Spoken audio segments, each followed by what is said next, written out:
बलियापुर गांव में सोमू अपनी पत्नी मालती और बेटी प्रीति के साथ रहता था। उनके पास उनका एक बैल बादल भी था, जिसकी मदद से वो खेती करते थे। लो और खाओ, जी भर कर खाओ। आखिर तुम ही हो जिसकी वजह से आज हम लोग 2 वक्त का खाना खा पाते हैं। खाओ मेरे बच्चे। सोमू बादल को अपने बच्चे की तरह प्यार दुलार किया करता था। दोपहर में सोनू अपनी बीवी से, अरे ओ भाग्यवान, सुनती हो? जी हाँ आई। क्या हुआ? मैं बादल को नहलाने तालाब पर लेकर जा रहा हूँ और आते वक्त खेत से होता आऊंगा कि फसल कैसी हो रखी है। ठीक है? ठीक है, ठीक है। आपको तो बस अपने बादल के साथ समय बिताने का बहाना चाहिए। उसके बाद सोमू बादल को लेकर तालाब पर जाता है और उसे बड़ी अच्छी तरह से नहलाता है। मेरा सुखी परिवार जिसका है आधार, तू मेरे बादल यार, हाँ तू मेरे बादल यार। बादल बूढ़ा होने के बावजूद सोमू के साथ मस्ती में झूमता रहता है। उसके बाद सोमू बादल को लेकर खेतों में से होता हुआ घर आ रहा था। तभी रास्ते में उसे गांव का एक आदमी मिलता है। अरे सोमू भाई, क्या बात है भाई? बुढ़ापे में भी बादल की चमक तो बढ़ती जा रही है। इस बार की प्रतियोगिता की तैयारी हो रही क्या है? अरे कैसी बातें करते हो भाई। वो वक्त गया जब बादल के सामने कोई बैल टिकता नहीं था, लेकिन अब मेरा बादल बूढ़ा हो चुका है। मैं उसे प्रतियोगिता में नहीं भाई, ऐसा नहीं है सोमू भाई। बादल में अभी भी कोई कमी नहीं है। हाँ, बाकी देख लो, तुम्हारा अपना विचार है। सुझाव के लिए धन्यवाद भाई। माफ करना, देरी हो रही है, मैं चलता हूँ। अगली सुबह सोमू शहर जा रहा था। तभी उसकी पत्नी ने उसे रोका। सुनिए जी, मैं कह रही थी कि आप जाते जाते बादल को भी ले जाइए। मैं इतनी गर्मी में बादल को ले जाकर क्या करूँगा? बेचारा परेशान होगा। देखिए, अब बादल बूढ़ा हो गया है और ये हमारे किसी काम का नहीं। अब ये खेतों में काम नहीं कर सकता है। तुम पागल हो गई हो क्या? कैसी कैसी बातें कर रही हो? मैं सही कह रही हूँ। हम अपने खर्चे की पूर्ति ही जैसे तैसे कर पाते हैं। अब बादल का खर्चा बिना कमाए कैसे उठाएंगे? तुम जानती भी हो कि बादल ने कितनी खराब परिस्थिति में हमारा काम किया है। आप मेरी बात मानिए और इस बूढ़े बैल को बाजार में कसाई के यहाँ बेच आइए, क्योंकि अब हम इस बैल को नहीं पाल पाएंगे। हमने बैल को कभी नहीं पाला, बल्कि बैल ने सदा से हमारा परिवार पाला है। मुझे बैल से कोई परेशानी नहीं है, लेकिन मैं भी हमारी हालत को ध्यान में रखकर बोल रही हूँ। मैं आज नए बैलों की जोड़ी ले जाऊंगा, लेकिन बादल इस घर से कहीं नहीं जाएगा। मैं भी बादल से प्यार करती हूँ, लेकिन मजबूरी के हालात देखकर मैं बहक गई थी। कोई बात नहीं, मैं अब शहर जा रहा हूँ। सोमू शहर में गया और उसने देखा कि वहाँ कुछ किसान पशुओं को बेच और खरीद रहे हैं। अरे ये भी सही है, सभी लोग मुझे जल्दी मिल गए हैं। अब यहाँ से एक सुंदर सी बैलों की जोड़ी खरीद कर घर ले जाऊंगा। मालती बहुत खुश होगी। सोमू व्यापारी महकार के पास गया। आइए आइए सोमू, और क्या हाल है? जी भैया, आपकी कृपा है। मैं एक बैलों की जोड़ी लेने आया हूँ। बैलों की जोड़ी तो मैं तुम्हें दे दूंगा, चाहे एक की जगह 2 ले जाओ, लेकिन बदले में मुझे बादल चाहिए भैया। बादल? वो अब किसी काम का नहीं है। वो तुम्हारे खेतों में काम नहीं कर पाएगा। अरे भैया, सभी चीजों की जिम्मेदारी मेरी है, तुम सिर्फ बादल दे दो। मैं बादल को बेचना नहीं चाहता, और वैसे भी उसे अब कोई नहीं खरीदेगा। मैंने पहले भी कई बार समझाया है और आज भी प्यार से समझा रहा हूँ कि चुपचाप बादल को मुझे दे दो। भैया, बादल मेरे बेटे जैसा है। जीवन भर उसने मुझे कमाकर खिलाया है। अब मैं उसे किसी को नहीं बेच सकता हूँ। मैं तुमसे अपने खेत वापस ले लूंगा, फिर तुम क्या करोगे? मजदूरी के लिए यहाँ वहां भटकोगे, लेकिन पूरे गांव में सभी मेरी बात मानते हैं। मेरे मना करने के बाद कोई तुमको काम भी नहीं देगा। भैया, ऐसा अन्याय मत कीजिए, हम तुम्हारे हाथ जोड़ते हैं। फिर सोच लो कि तुम बादल को मुझे बेचोगे या नहीं। चाहे मेरे कितने भी बुरे दिन आ जाए, लेकिन मैं बादल को तुम्हें नहीं दे पाऊंगा। उसने मेरा बहुत साथ दिया है।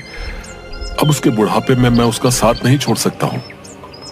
ठीक है, फिर तुम याद रखना कि तुम्हें बादल को ना बेचने की भारी कीमत चुकानी पड़ेगी, समझे? मैं बादल के लिए कुछ भी कीमत चुकाने के लिए तैयार हूँ, लेकिन तुम याद रखना कि तुम किसी गरीब के साथ ये अच्छा नहीं कर रहे हो। सोमू बिना बैल खरीदे ही वापस घर की ओर निकल गया। वहां उपस्थित एक अन्य व्यापारी ने महकार से पूछा, महकार भाई, सोमू का बैल बूढ़ा हो चुका है, तुम उसको खरीदने पर क्यों तुले हो? तुम नहीं जानते कि उस बैल में क्या है? मैं उस बैल को खरीद कर बैलों की दौड़ प्रतियोगिता में दौड़ाना चाहता हूँ। मैं कुछ समझा नहीं, वो बूढ़ा बैल कैसे दौड़ पाएगा? और अगर ऐसा होता तो फिर सोमू भी उसे दौड़ा सकता था। सोमू ने बहुत कोशिश की, लेकिन मैंने उसे हर बार प्रतियोगिता में हिस्सा लेने से रुकवा दिया है, और अब उसको खुद ही बादल पर भरोसा नहीं है, जबकि मुझे उस पर पूरा भरोसा है। अब आगे क्या करोगे? 2 दिन बाद बैलों की दौड़ प्रतियोगिता है। बादल बहुत सुंदर है, आधे से ज्यादा लोग तो उसकी सुंदरता पर ही पैसे लगा देंगे। मैं एक दिन में बहुत सारे पैसे कमा लूंगा, और फिर ये संख्या बढ़ती जाएगी, क्योंकि मैं आखिर तक पैसे कमाऊंगा। हाँ सही है, मेरे हाथ अब सोने का बैल लग गया है, सोना ही सोना होगा। दोनों खिलखिलाकर हंसते हैं। अगले दिन सोमू और मालती दोनों उदास बैठे थे। तुम बिना सोचे समझे फैसले ले लेते हो। मैंने पहले ही कहा था कि इसको बेच दो। ये हमारा भाग्य है कि कोई स्वयं चलकर इस बूढ़े बैल को खरीदने आ रहा है। अब तुम भी मेरी बात नहीं समझ रही हो। मैं सारी बात समझती हूँ।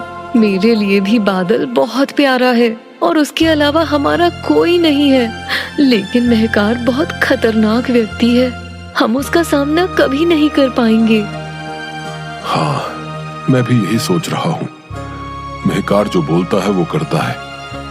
अब वो बादल को हमारे साथ नहीं रहने देगा।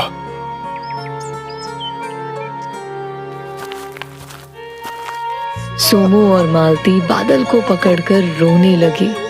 सोमू उसको पकड़कर चूमता है और फिर रोता है। वो दुष्ट तुम्हें लेने आता होगा। मैं तुम्हें नहीं बचा पा रहा हूँ मेरे बच्चे। मैंने बहुत कोशिश की, लेकिन इस दुष्ट से तुमको नहीं बचा पाया, क्योंकि उसके सामने मैं कमजोर हो गया। हमें क्षमा कर देना बादल। अब तुमको दुष्ट से बचाना बहुत मुश्किल है। हमारे पास इतना समय भी नहीं बचा कि हम तुम्हारे साथ ये गांव छोड़कर भाग जाएं। बादल कुछ बोल नहीं सकता, लेकिन उसकी भी भावनाएं हैं। उसको सब कुछ समझ आ गया। उसकी आंखों से भी आंसू बहने लगे। सोमू ने बैल को खोला और रात में ही उसे महकार के घर बांध आया। मुझे माफ कर देना मेरे बच्चे, अपना ख्याल रखना। हाँ बस कर, अब बहुत हुआ तेरा काम, अब ये मेरा हुआ, जाओ यहाँ से। सोमू वहां से जाने लगा, लेकिन बादल की आंखों के आंसू रुकने का नाम नहीं ले रहे थे। लेकिन मजबूरन उसे वापस आना पड़ा। सोमू ने जब अगली सुबह उठकर देखा तो बादल बाहर खड़ा होकर घास चर रहा था। अरे बादल, मेरे बच्चे, तू आ गया। ये सच्चा प्रेम है, ये निस्वार्थ प्रेम है। मेरा बादल वापस आ गया। सोमू बादल से जाकर लिपट गया। तभी उसने देखा कि बादल के पैर में चोट लगी है। बादल मेरे बच्चे, तुझे ये चोट कैसे लग गई? जरूर ये दुष्ट महकार का ही कारनामा है। उसने ही तुझे मारा होगा। महकार के कारण सोमू और मालती की जिंदगी में सब कुछ खत्म हो गया था। अब उनके घर में रोटी भी नहीं बची थी। अब तो घर में खाने को कुछ भी नहीं बचा है। अब हम क्या करें? मेरी समझ से सब बाहर हो रहा है मालती। तभी बादल उन दोनों को परेशान देखकर अपनी जगह से चलकर पास ही रखी बैलगाड़ी के पीछे के हिस्से के पास जाकर खड़ा हो गया और अपने सींगों से उसे उठाने की कोशिश करने लगा। ये सब देखकर सोमू और मालती रोने लगे। मजबूरी में सोमू ने बादल को बैलगाड़ी से जोड़ा और दिन भर सामान ढोने का काम किया। आज हमारे बुरे समय में बादल ही काम आ रहा है। मैं बादल से बिल्कुल भी इतना ज्यादा काम नहीं लेना चाहता था, लेकिन आज बादल ने बेटे से बढ़कर फर्ज निभाया है। उसने टूटी टांग से भी हमारे लिए रोटी कमाई है। सोमू और मालती दोनों की आंखों से झरझर आंसू बहने लगे। तभी वहां महकार आ गया। अब मुझे ही इस बादल को लेने आना पड़ा। इसकी टांग तोड़ने के बाद भी ये नहीं माना।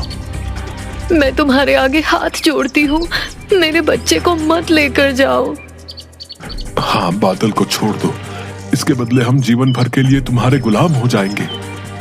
आज प्रतियोगिता है, मैंने बादल का नाम लिखवा दिया है और अब बादल मेरा है। मैं इसके लिए तुम्हें अब एक भी पैसा नहीं दूंगा।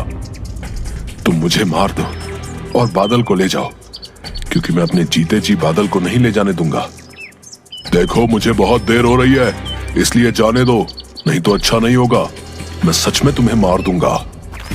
महकार ने सोमू को धक्का मारा और बादल के गले में बंधी रस्सी को हाथ में फंसाकर चलने लगा। सोमू और मालती दोनों जोर जोर से रो रहे थे।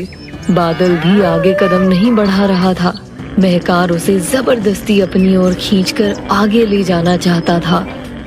मुझे जल्दी से प्रतियोगिता में पहुंचना है और एक तू है कि चल ही नहीं रहा। बादल को बहुत क्रोध आया।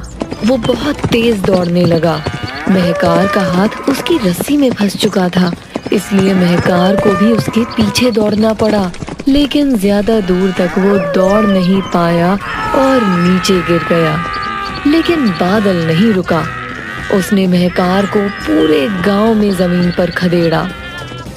बादल रुक जा मेरे बच्चे, वो मर जाएगा, रुक जा। गांव के सभी लोग ये देख रहे थे और कुछ देर में ही महकार की तड़प तड़प कर मौत हो गई। सोमू और मालती भी वहां पहुंचे। बादल, तुझे ये नहीं करना चाहिए था, ये तूने गलत किया। बादल ने जो आज किया वो उसकी मजबूरी बन गई थी। बादल दोनों के पैरों से लिपट गया। मालती और सोमू ने भी उसको गले से पकड़ लिया और तीनों का प्रेम अश्रु बनकर बह गया।